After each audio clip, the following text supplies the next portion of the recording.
Maayong adlaw, kumusta kayo dyan? Hello everyone! So guys, sorry kaayo kay late ang pag-upload sa akong video karon kay wala gyud ko'y time.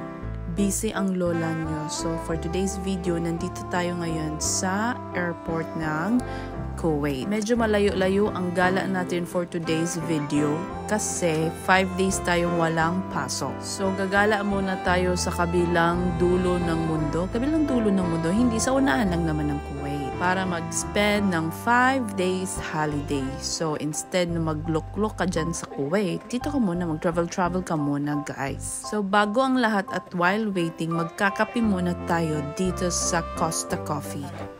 Ang flight natin ngayon is alas 10 ng 40 sa umaga, pero kay alas 6:30 pa wala pa'y pamahaw magkaunsa ta. Naman dya po'y nag-coffee gamay, pero dili gyudas in puno kaayo ang coffee shop. So boarding time na ni siya and then waiting na lang ta dito sa ato ang gate. Kay mulupad na ang idro. Idro jud, idro.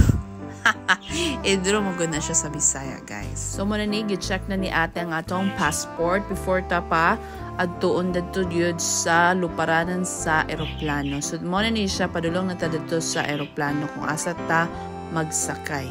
Ang weather karon guys, dili na siya winter ha. So pwede ka na magsuot og mga pang summer clothes. So mao lang niya atong OOTD for today. Nagamit na din ako ni na OOTD katong ni Odto og Pilipinas. Pag uli na ako sa Pilipinas, mao ni siya akong OOTD. So makita ninyo na ay Emirates ug sa unahan pod na ay Jazeera. So ang atong sakyan karon na eroplano is Jazeera Airways. So puno jud siya ang bus. So mao ni siya ang Jazeera na aeroplano. Guys, kung naamon madungga na birds sa ako ang background, pasensya na po ha. Kasi ang ingay talaga ng birds ko dito. Hindi ko alam kung paano ko sila patatahimikin. Nag-aaway-away sila. Ay nako. So yun na yun. Enjoy muna kayo sa panonood.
Hello guys, welcome to Tbilisi, Georgia. So nakarating na pala tayo after 2 hours na biyahe. So unang-una sa lahat, umuulan pala dito at iba yung temperatura nila. Malamig siya guys. Hindi naman siya nag-snow kasi bihira lang naman mag-snow dito sa city. Ang snow nila is nasa Godauri, dun sa may bukid nila. So kitang-kita nyo naman, diba, iba ang structure dito ng mga building kasi meron siyang a touch of Turkey and a touch of Europe. So ang Georgia pala is malapit lang pala siya sa Turkey and then boundary din siya sa Russia. Pag nakita nyo yung may kabayo doon, meaning nandito na kayo sa Liberty Square. Okay, so that's it guys. Thank you so much for watching my video.